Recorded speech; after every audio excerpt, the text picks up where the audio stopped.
Well,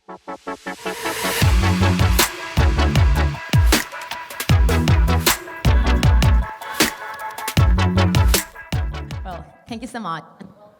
Use case for nature and biodiversity credits. I would like to welcome also our panelists and start by giving a brief introduction of why biocredits are getting so important right now, especially from an investor's point of view and from the demand point of view. As Midori mentioned, the UN Biodiversity Conference, COP15 in Montreal, exposed the urgency to reverse nature laws and to really invest in nature and biodiversity.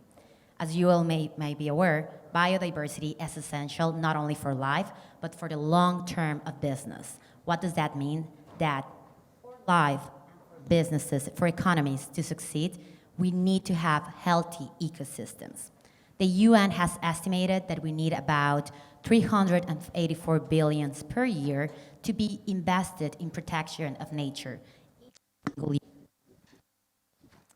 So how can we do that? We want to focus on biocredits. And why are biocredits important? Because there is a finance gap that we need to fill, about 384 billion a year until 2025. And then it becomes a bigger number. How can we do that?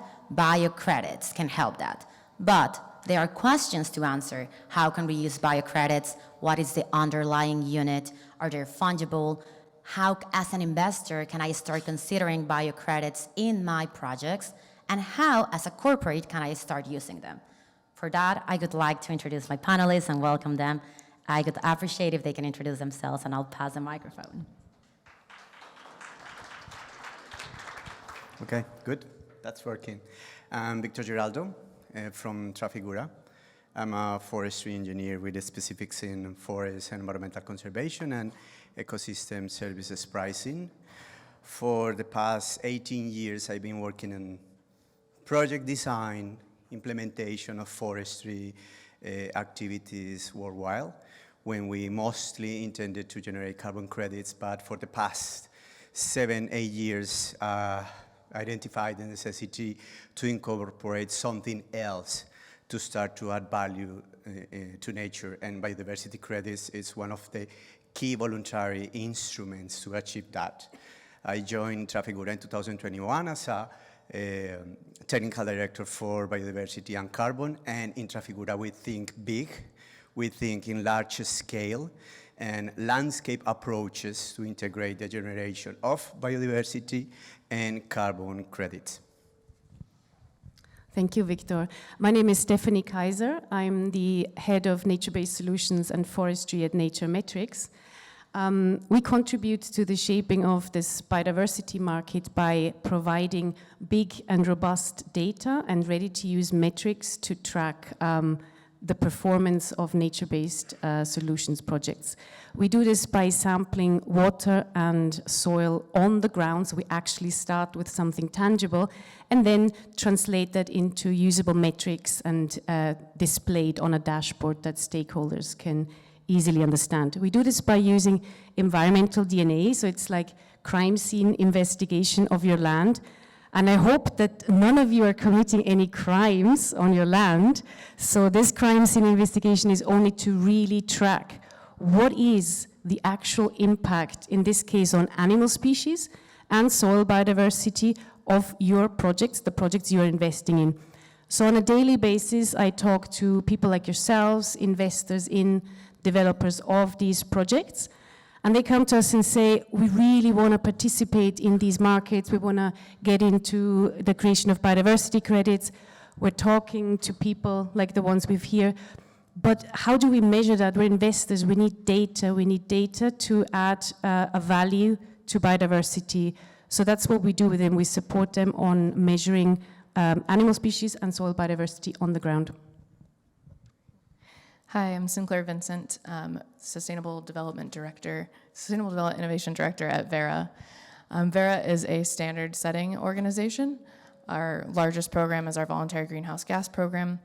We issue roughly 70% of the credits in the voluntary carbon market, but we also have several non-greenhouse gas programs, one of which is our Sustainable Development Verified Impact Standard, under which we are developing a biodiversity or nature crediting methodology, which would allow projects such as the ones that Stefanie helps collect data for to actually generate nature, as we call them, credits. And we can talk a little bit more about what exactly those credits are in just a minute. My name's Simon Morgan. I'm firstly a biodiversity custodian. I live with a community of 30 other members, and we have about 2,500 hectares of intact wilderness that we look after.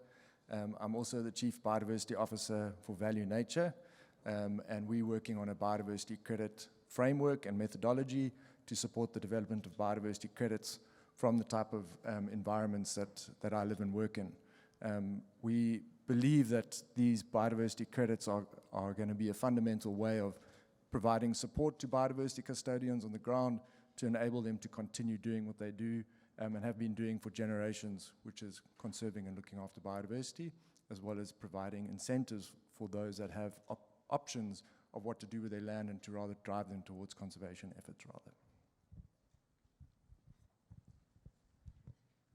Thank you. And Sinclair, I would like to go into what you were saying. Could you please explain to us what is a biodiversity credit? Not an easy question. How can a corporate use it? What is the use case of it? Yes, so that is the question. What is a biodiversity or nature credit? There are multiple names still being used for these credits. So I want to start with what it is not. It is not meant to be an offset for negative impacts on nature. Instead, biodiversity credits are meant to be a positive, or allow for a positive investment in nature. So looking into restoration or conservation activities that result in positive impacts on the ground. And similar to what we heard from UNDP earlier, when we think about nature positive, we think about maintaining our ecological threshold. And so these activities, and therefore the credits that could be generated by projects, represent that positive impact on the ground. But why invest in nature? Why purchase a nature or biodiversity credit to do so?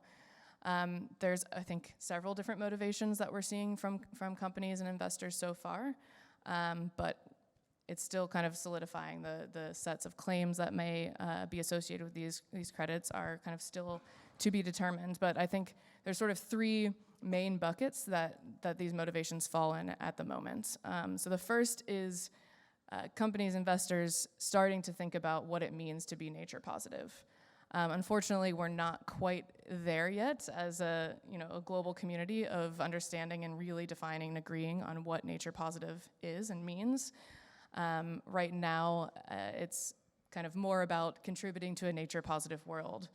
We're not yet at the point where a company can confidently say that they are nature positive because they've done X activities or made the reductions within their value chain of their own impacts. I think that will come over time when we have things like the SBTN and the TNFD, just to start the acronym marathon here. When those frameworks come out and get more finalized, we'll start to have a better definition and agreement on what nature positive is, but we're not quite there yet. We're working towards it. I think one of the bigger sources of motivations that will come up sooner, and this is following on the agreement that was reached in Montreal for the Global Biodiversity Framework, is around impacts and dependencies. So companies and financial institutions are going to need to start to better understand and report and disclose their impacts and dependencies on nature. And when they do that, they're going to want to quickly talk about the positive things they're doing for nature.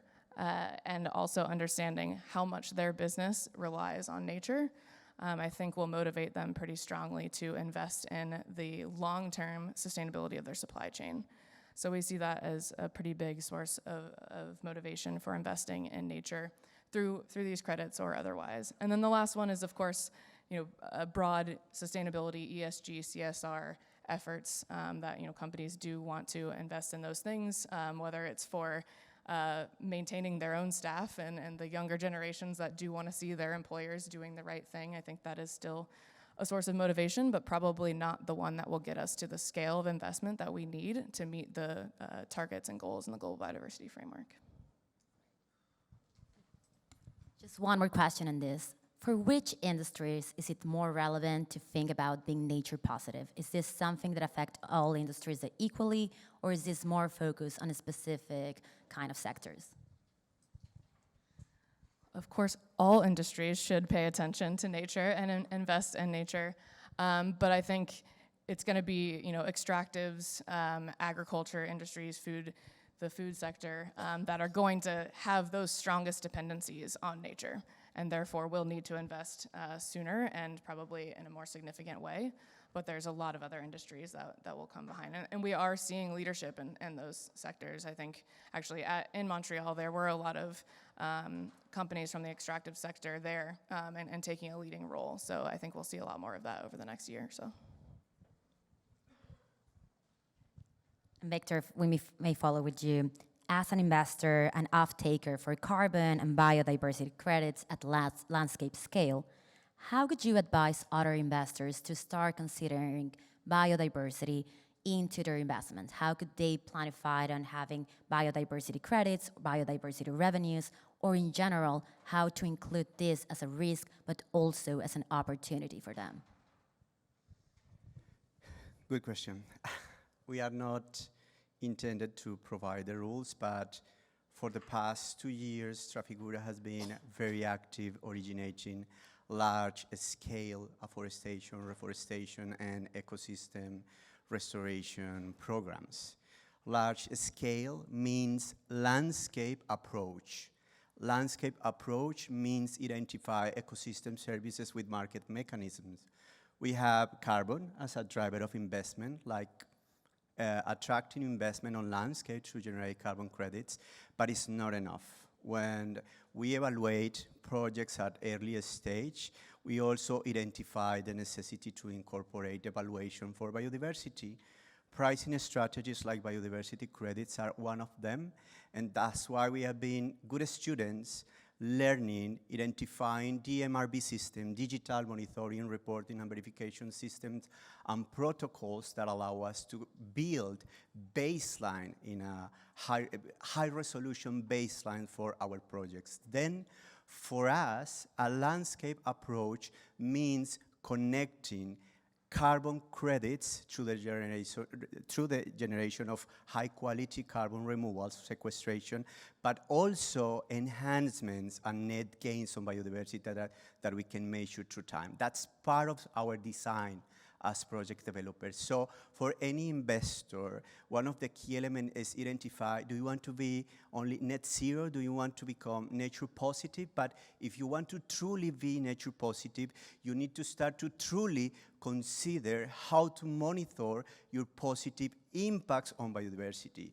They can be called enhancements or net gains, but they need to be included in that process. We do that.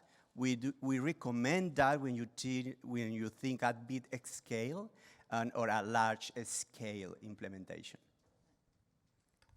And it's a really important point what you're mentioning. I think we are very focused on transitioning to a net zero economy, but we have to consider how do we transition to a nature positive economy too? Because as you may know, we're reaching dangerously very fast those tipping points that once we pass them, nature is not going to be able to recover. So it's important to consider this. As an investor, what should you consider in terms, and you were talking about that before, of timing, of expectations? What should an investor be ready for when investing in these projects? Definitely the permanence when you use carbon as a driver of investment for biodiversity is not the same. The monitoring system to achieve emission reductions, carbon sequestration for high-quality removal projects, it's not the same as including permanence in the monitoring of biodiversity positive outcomes. However, you can combine them. You can identify with your ecosystem of partners, with the stakeholders that you have on a specific landscape, evaluate the baseline and the characteristics of those landscapes to design them in the best possible way.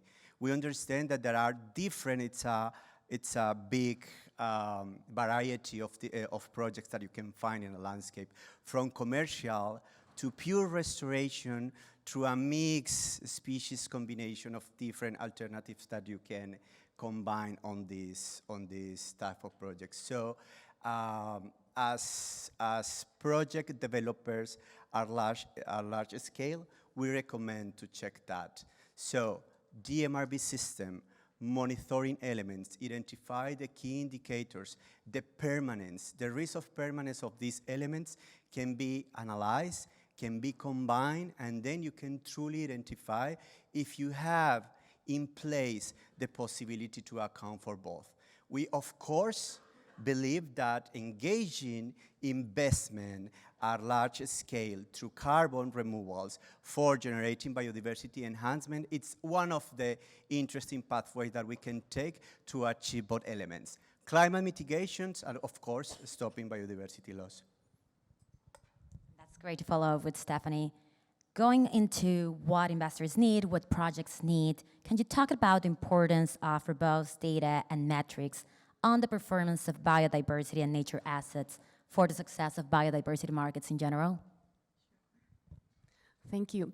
Yes, so as I said before, I talk to investors every day, and as investors, you will know if you invest in anything, whether it's a house or a company, you will first need to do your due diligence, and you will need data to first see what is the actual value of that. And you also, obviously, in the case of nature-based solutions projects, will want to know what is my performance. Okay, so there will always be demand for robust data and robust metrics.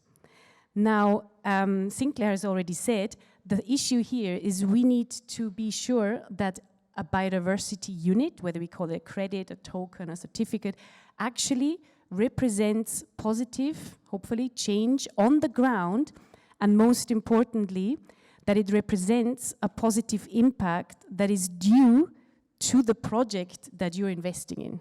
Okay, so this is number one. So we have a team of people that internally we have endless discussions about these things, and often my concern is that we're talking a lot at the higher level, and we really need to start thinking about what is the data robustness. So one of the things is when we're looking at how do we collect the data? So we've always got our earth observation, our bioacoustics, our eDNA, our camera traps to get these field-based data.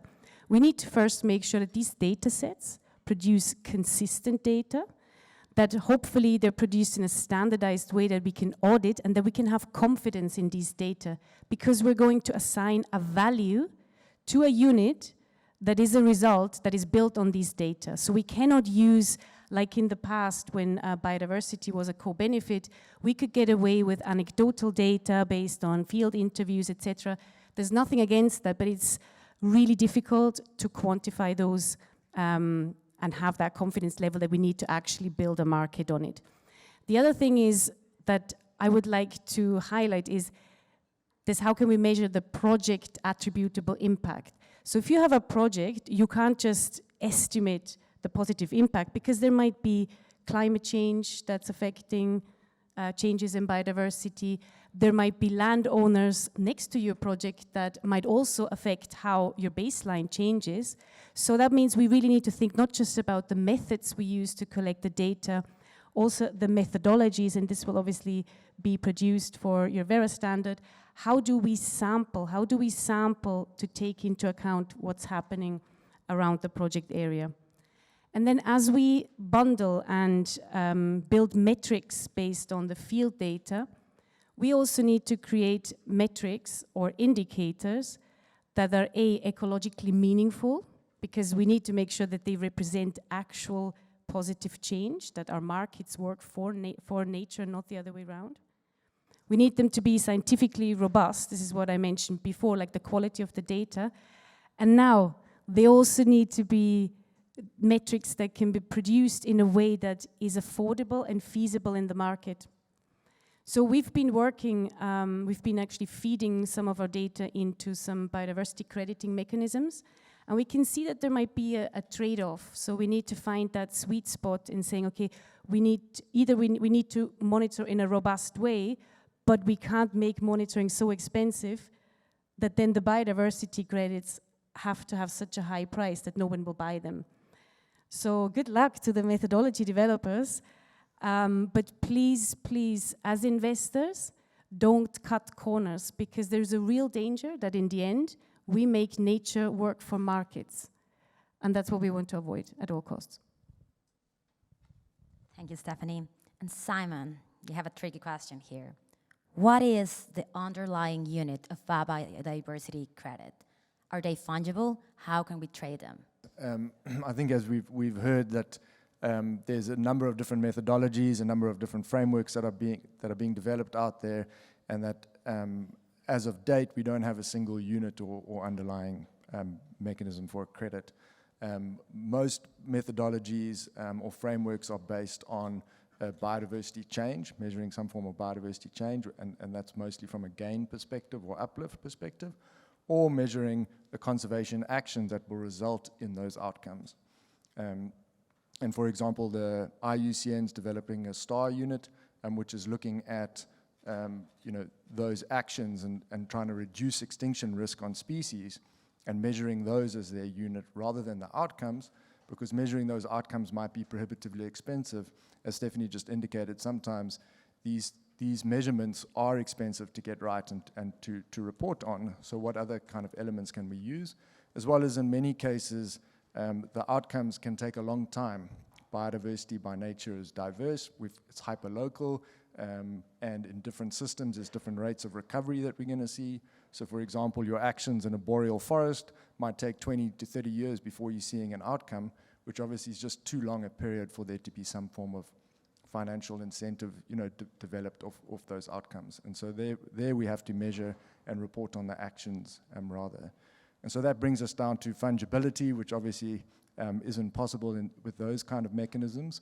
I think within the different types of credits that we develop, we might see some form of fungibility being developed.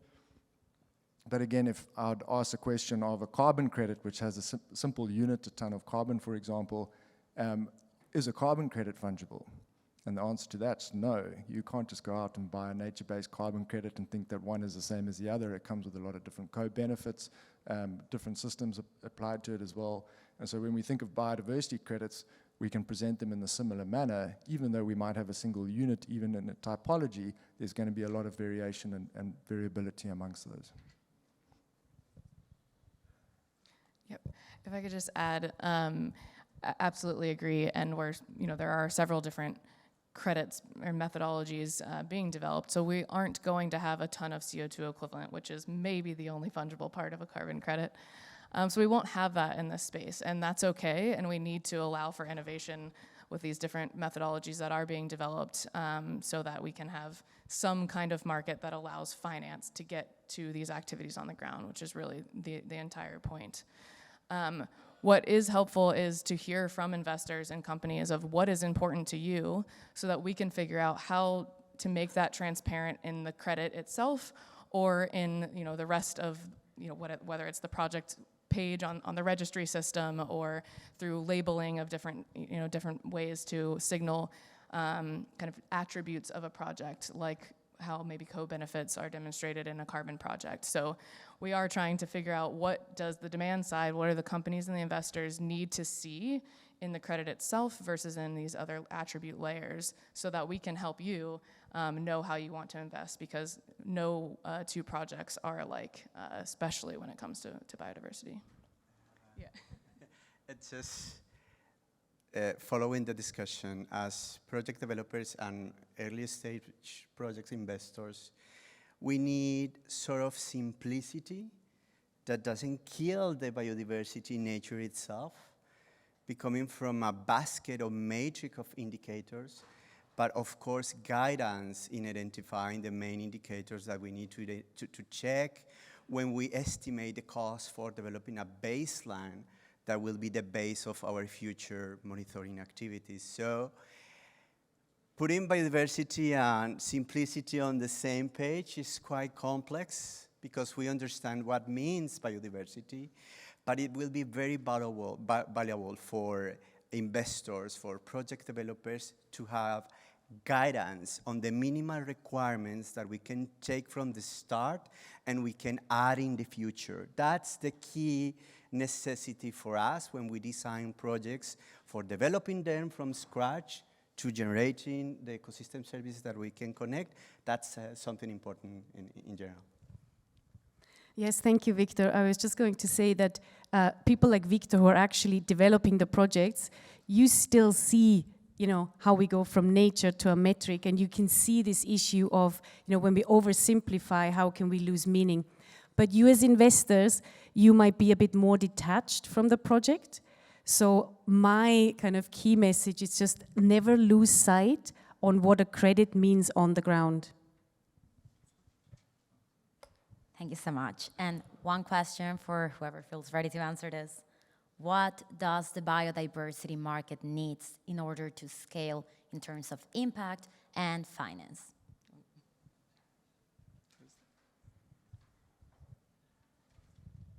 Thanks. Yeah, I think from a finance perspective, we really need, you know, from a scaling, we need to develop that trust, traceability, and transparency. And that is of the MRVs, like what's been discussed. Victor mentioned digital MRVs being important, but also of the financial governance systems and the money flows. And a lot of that can be answered using Web3 technologies, so distributed ledger technologies that will enable us to present you know, those financial flows in a trustworthy manner that's traceable and that we can kind of believe in. And then from an MRV perspective, again, using distributed ledger technologies, we can ensure that we can speed up some of those means of verification, data proofs, immutability of data, and all of those types of things will enable us to scale financially. And then from an impact perspective, I think what's critical is providing the tools and the support to the biodiversity custodians on the ground in their local capacities, because they're the ones that are going to be able to really scale the impact, rather than relying on intermediaries to come in and try and provide some form of conservation service. We've got all the actors on the ground. They exist in these areas. They've been doing a good job for a long time. We've just got to provide the means of getting finances to them and support, rewards, benefits to them to ensure that they can do the jobs that they've already been doing for a long time and to do it well, as well as to not change land use practices towards extractive or impactful ways from a negative perspective, but rather from a positive perspective. So if I can just add, and since Simon went kind of the more technical path, I might focus on some of the soft skills that I think the market needs during this key development phase, and that is understanding and a little bit of patience. There are some very key questions and design principles that we need to answer soon, and we need to get those right, but there are a lot of others that don't have to be answered immediately and need innovation and some time to test a few things. It will go faster than it did in carbon. It won't, I'm not asking for decades of patience, but a little bit of patience so that we kind of aren't pressured to make decisions that actually have way more negative impact on the scale that this market could really reach.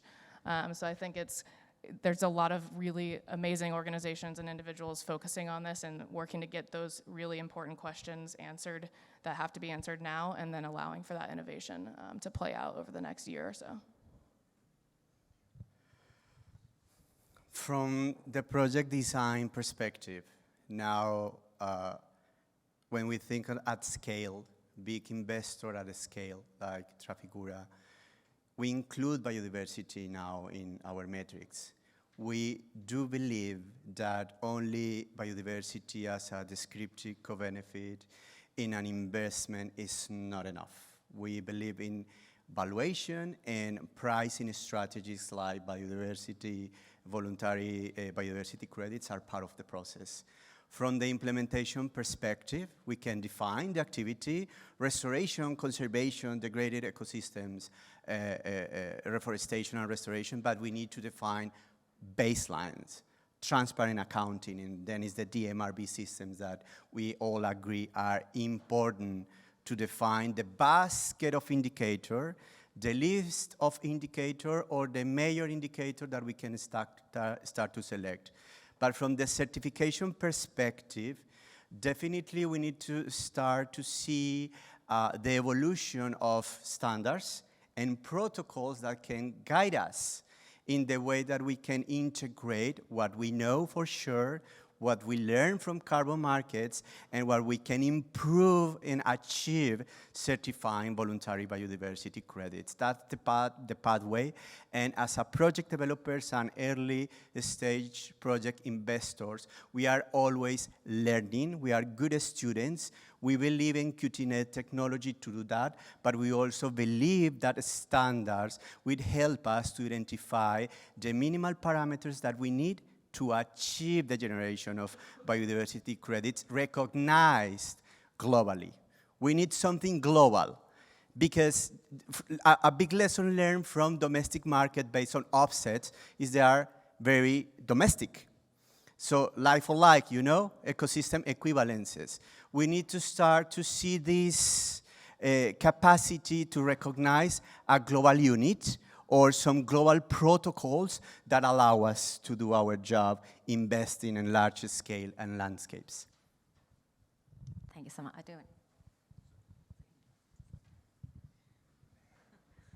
Down. So I think, yeah, Victor, I think you're quite right. And those global principles and guidelines and kind of guardrails is what Midori mentioned earlier around the Biodiversity Credit Alliance, is trying to create these overarching principles that will allow this market to scale at the right rate that it needs to, and to achieve what it needs to be able to achieve in the right time, but setting those right up front, and with a little bit of patience and understanding and giving us the time to create those as a starting point, will allow us then to create these various units and different things that are going to come from it, but with these overarching and guiding principles that are going to be able to guide this market.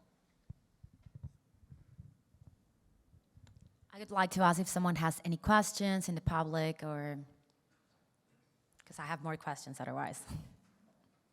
So I'm going to go for one more question meanwhile. Order? Good.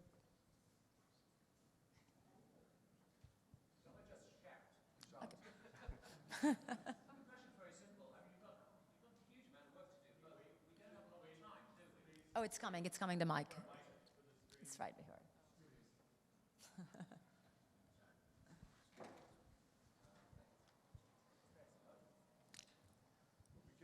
I can repeat the question, so it's if you want to. So my question was about time. How long to settle? Oh, there we go. How long to settle some of the issues that you've just been discussing, so that we have a realistic opportunity to invest in this?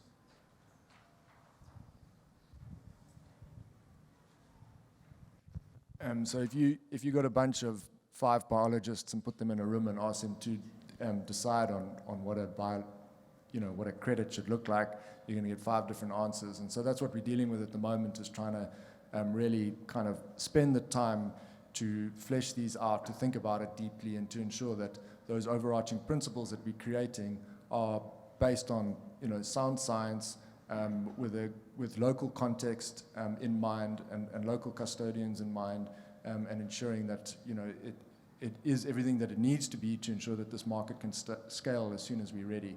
But it is a process. The Biodiversity Credit Alliance was actually formulated at this last conference in Amsterdam, is where it kicked off and started. So we're only a couple of, that was when was it, October, November last year. So we only been around a couple of months, but we're starting to gain momentum. And I think hopefully by the end of the year, we'll be able to have some of the principles and some of these guidelines out. We've got a lot of entities working on different units. Those are all going to take time as well. So I think it's going to be a good year or so before we have something that's solid. There's a lot of developers that are developing credits in the meantime, but that gives us allows us the time to test and trial certain things and feedback into the system as well. Yeah, so just to add, there are some methodologies already out there being used that we're learning from already. For Verra's methodology, we are aiming to have the first version, which will not cover every possible activity, but the first version ready for use in the beginning of 2024, so less than a year from now. And I just want to reemphasize the point on process.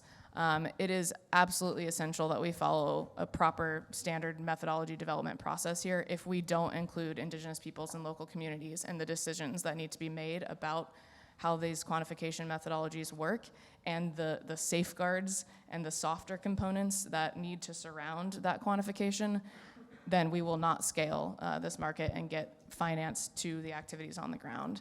So we do need to follow that process, and that does take a little bit of time. But yeah, there are credits out there. So we're learning a lot already. Thanks, and that Just- led just- into my, Just to give you a final point on it, there are protocols, as you mentioned. There are credits already developed. There are many lessons learned from there. But before any standard or any global language is assumed by investor, we can start now considering baseline developments and indicators since the design of the project. So now that you are intended to develop a landscape or large-scale investment, do consider biodiversity in that topic, and not only as a co-benefit that you can describe, but something that you can measure from a baseline perspective and start to quantify the enhancements or net gains that you can achieve. Then you can probably easily, or at least with less difficulties, to connect with the defined protocol that you select. Also keeping in mind that there are community-based, indigenous-based projects, but also private investment on degraded ecosystems restoration based on different stakeholders arrangements. So please do so, because it's important since the beginning. Yes, can I just to quickly add to the baselining, we actually work with people like yourselves that are doing that, and it's just about future-proofing. So they say, we're starting a project, they pay for the baseline because it's an investment in the future, and then when you need it, you have it. If you don't do it, you then can't really participate with that project. Thank you so much. And we have one more question here. quick question. How about an example? You don't have to give a company name or the buyer name of someone that has actually purchased biodiversity credits. What was their motivation? How does the price compare, say, with price of carbon credits? Yeah, so I don't have all of that data, but it is publicly known that GSK has invested significantly through Replanet and their biodiversity credits that they've already generated. That's based on the Operation Wallacea methodology that will be used by Plan Vivo. So that's a pharmaceutical company that has made significant investments already and publicly talking about their motivations there. I don't have the pricing information off the top of my head. And then also Terrasos out of Colombia has sold some voluntary biodiversity credits. I don't have the detail here, but you can find Mauricio, who's here, and he can provide that detail for you.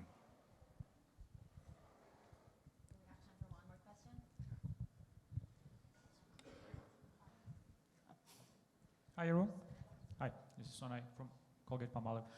My question is not related to my company, but really straightforward question about simplification of messaging and reaching out to the communities in need. So I was in Ecuador, met with this amazing family, 10 hectares of land that they own, incredible biodiversity, and I told them, like, this is great, you should keep it. They said, we want to, but farming brings like maybe 10 times more than what we can do.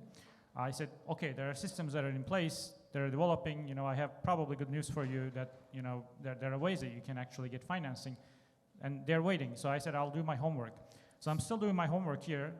So can you help me by a simplified messaging? Literally, what can we tell them? What can I tell them? Go back and say, hey, there's this system, and there's like, this immediate potential of like you're getting finance instead of you're turning into a farm.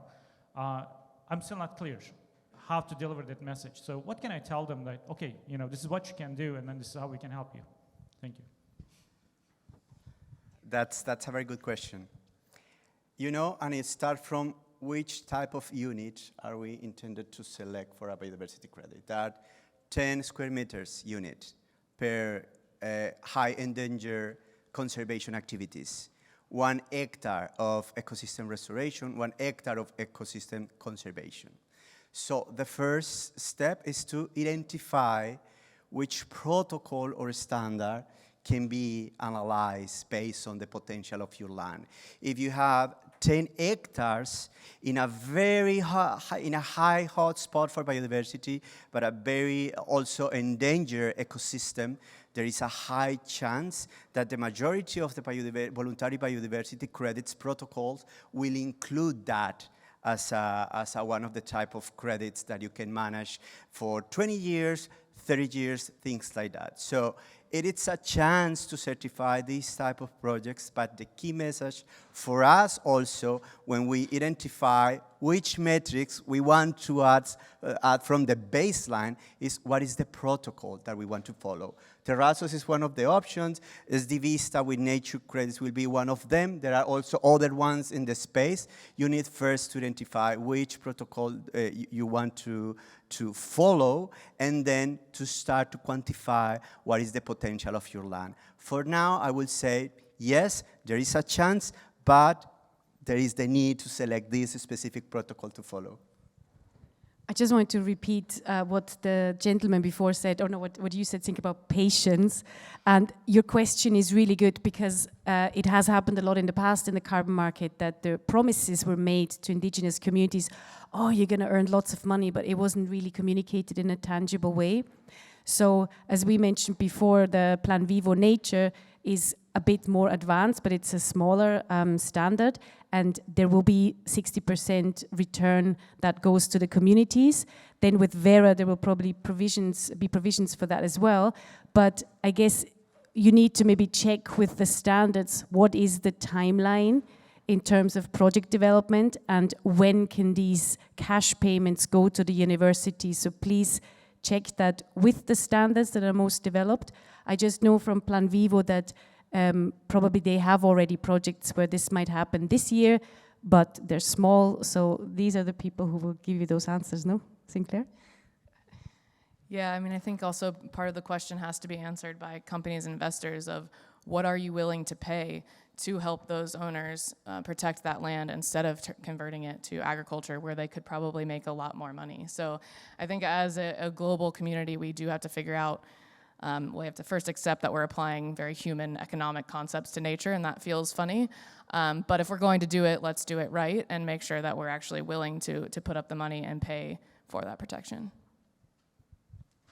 So I think you could probably tell them to contact their local conservation organizations and tell them to start investigating biodiversity credits and kind of keep track of what's happening so that they can apply them in due course.